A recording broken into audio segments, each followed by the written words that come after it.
Yeah, let's go one by one like we've been doing. We'll start with the Denver Broncos. They finished last season at 10-7. Probably would have been 9-8 if not for the Chiefs resting all of their guys in Week 18, which cut the Bengals from the playoffs. So this was a team no one thought would make the playoffs in Bo Nix's first year. It was honestly it was one of those surprise teams that you see like the Commanders last year or the Texans from 2 years ago. It was a nice surprise considering where they were a year prior under the Russell Wilson tenure. um, but this season, I think it'll be interesting to see what the jump is for Bo Nix in year two, because he didn't have the outstanding season that Jaden Daniels did. So I don't see it as a year where he's going to regress, maybe, and what I expect Daniels would do this year. So I think this team could be even better.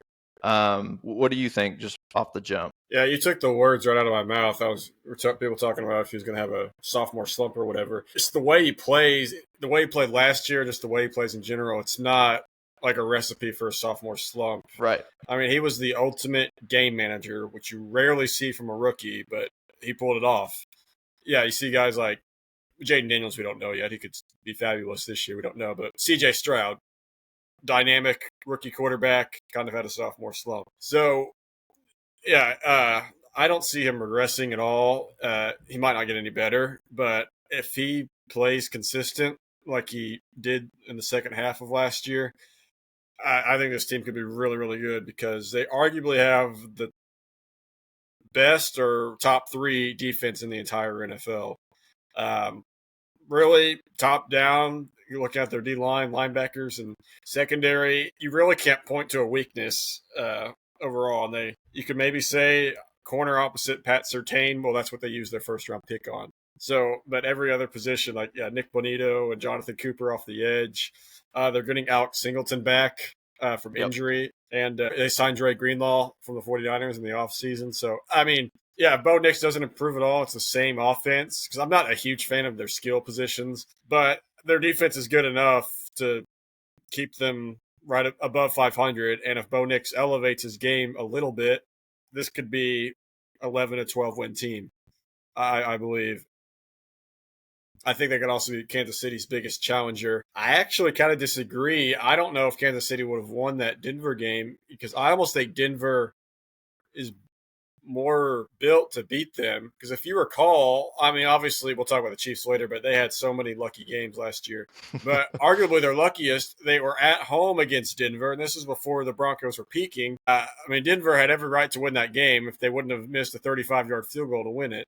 And that was at Kansas City. So I think the way Denver's defense is built, I think it's built to not make Kansas City's offense explode. I think they can hamper their offense some. And if Bo Nix just at least keeps it how he was last year, I think this team could be really dangerous. Yeah, and Sean Payton is one of the best coaches in the league, and he got his guy with Nix. The comparisons that he made for Nix to Drew Brees, obviously Brees and Payton were together for many, many years in New Orleans.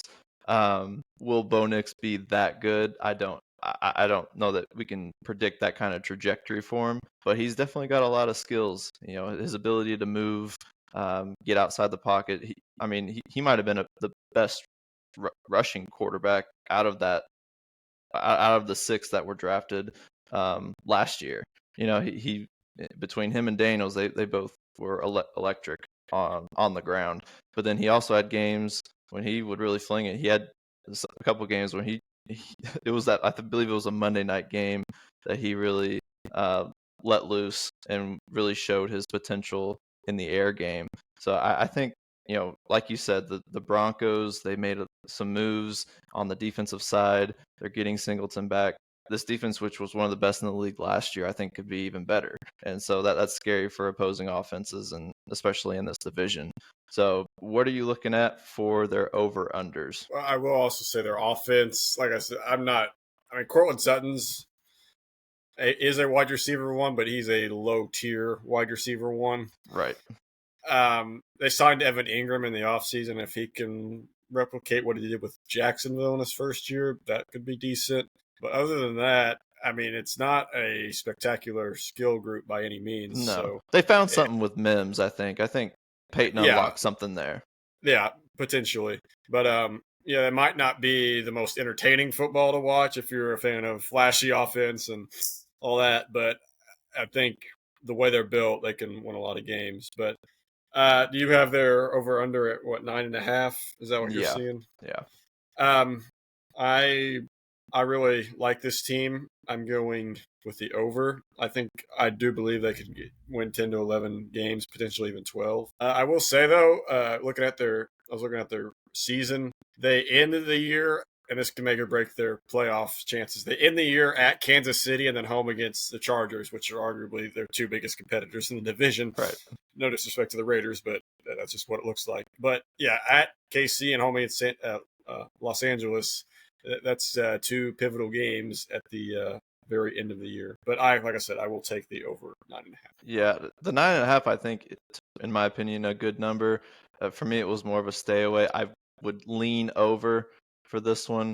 I just think with this division, there's going to be a lot of split series, and I think that's could really make this the tightest race of any division in the league. And so I feel like there's going to be a lot of 9-8, 10-7, 11-6 in this. For me, it's a stay away, but I would lean over just because I think they can be better. You're going to see growth from Nix. This defense is better. I just think things are just looking up. I think with this team and the Chargers, I think last year was the worst version you're going to get from a Peyton and Nix team and a Harbaugh and Herbert team. I think last year was the worst versions of those. So, yeah, lean over, but for me, it's a stay away for the Broncos. Let's move on to the Chargers, who last season finished with an 11-6 record. It was the first season under Jim Harbaugh, and he was asked to do a lot. I mean, he was brought in to change the culture, get this team turned around, and that he did. Uh, they had the reputation of a team that found new ways to fail all the time, and they became a team that found new ways to win, and ended, like I said, going 11-6. Now, the playoff game last season didn't end well for them as they kind of put up probably their worst game of the year, and Herbert's worst game especially. But I like this team. I think they're well rounded. They're well coached, obviously with Harbaugh at the helm. I like now that they have a 2-man running back room with the additions of Najee Harris and Omarion Hampton in the draft.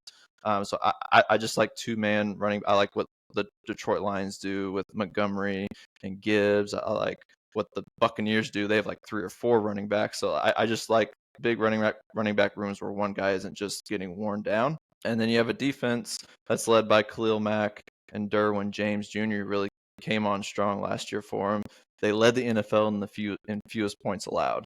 I think they can do that again. This is just a great defensive division. And I think they have one of the best ones. What are your thoughts on the Chargers coming into 2025? Yeah, their defense is decent. I will say Khalil Mack is 34 now. And I mean, they lost Joey Bosa, but he was hurt all the time. Still, whenever he did play, he was effective. But and yeah, Derwin James is really good, but they will also be relying very heavily on rookie corners to support that secondary. So that could turn out well for them this year. We don't know how they'll play, but that's always a big question mark going into the year. But to me, this all comes down to if man can finally start playing like everyone tells me how great he is. By if man, I mean Justin Herbert, because he is very similar to the SEC in football, where they never lose a hypothetical situation. But I mean, yeah, you see it when you watch him. He has lots of talent, unique talent. It's just, and you could say, yes, he's had poor coaching. Still, his 2 playoff games have been disastrous. Obviously, they threw that 4 interception game last year, and then for his first year, they blew a 27-point lead to the Jaguars, who are also usually known as who also have a quarterback that can be labeled as if man sometimes. But I mean, this is make or break for me for if Herbert actually belongs in the Josh Allen, Lamar, and Joe Burrow conversations, because he has Harbaugh Harbaugh, year 2 Harbaugh. Harbaugh wins everywhere he goes. This is only the second time in Herbert's career that he's retaining a coordinator for a second year. That's terrible for development of a quarterback. So I will give him grace on that, because that just sucks. But now he's at year 2. He's got to deliver, not just in the regular season again, which he has most of the time, but he's got to at least win one playoff game and show that, okay, yes, I do belong in this elite group that some people put me in, it's a shame because I like watching him play, but I always think he's like the most overrated guy in the league just because he gets all this unnecessary, he gets put in this unnecessary tier of quarterbacks whenever he hasn't shown that he truly belongs there. Like I said, it's a shame because I enjoy watching him play. Them and the Broncos, I feel like, are on the exact same tier as teams. Yeah, I would be shocked if those two don't split their series. I'm sure both of those games will come down to the wire, barring any injuries. Yeah, Herbert's got a rocket arm. You said you enjoy watching him play. I mean, it just like comes out of his hands so fast. And I think back to his weapons. I mean, Ladd McConkey is a solid receiver, but he's not a number one. I look at him more of like a slot guy. I don't know that he's had. I mean, what are some of the weapons that he's had that have been? I had to look up who their tight ends were because I forgot, and they still have Will Disley, and they signed Tyler Conklin in the offseason. Yeah, pretty low tier tight end room. Right. So I don't know that Herbert's a great quarterback. He's got a great coach, but this is a team. I think when you have a Harbaugh team, I mean, look at his team at Michigan. It was built on the ground. It's going to be rough and tumble. I love the O-line. They just paid Rashawn Slater. He's the highest paid O-lineman. And they drafted Joe Alt last year.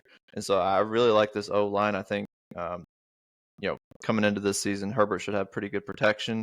But then I just don't know about his weapons. Yeah, that's fair to say. Running backs, like we said, are good. And it's kind of unfortunate from an entertainment perspective that he isn't a Harbaugh offense, because it does take away some of his throwing, which is what's so spectacular to watch about him. Unlike Bo Nix, who's like the game manager, it's kind of fun to watch that. Right. Herbert's throwing it deep and seeing his arm talent, but it'll be interesting. Their schedule, I hate this so much. The NFL shouldn't have this happen, but the Chargers open up with 3 divisional games. They open their season against Kansas City. Where's that at? Is that Brazil again? Are they doing that? Or are they doing that just to? That might be international. International, sure. Yeah. And then at Vegas, and then home against Denver. So, you play half your division games in the first 3 weeks. I think that's dumb. I think 2 is borderline too long, but 3 is just ridiculous. So, they got to. There's no denying it. They got to come out strong. The first 3 weeks could ultimately make or break their season. You don't like looking at it that way, but when it's 3 divisional games, I mean, not just 3 division. I mean, it's 3 conference games too, but divisional games too. I mean, that's rough. Yeah. I have their line at 9.5 right there with the Broncos. What do you lean in here? So we're going to reveal our playoff picks later, and it kept coming out for me being the exact same teams as last year. So I was like, I got to make some changes. So I'm going to go under. I think they're going to win 9 games. Okay. So, I don't see them losing any less than that, but I feel like this is a 9-8 team. Gotcha. I lean to the over here as like I said, they're just like Denver. I mean, it's hard. There's a lot of stay away lines for the AFC West, in my opinion. So stay away, but I do lean over. It's -105. There's not it's not plus value on these that I'm going for, but the Chargers for me, I'm over 9.5 for them.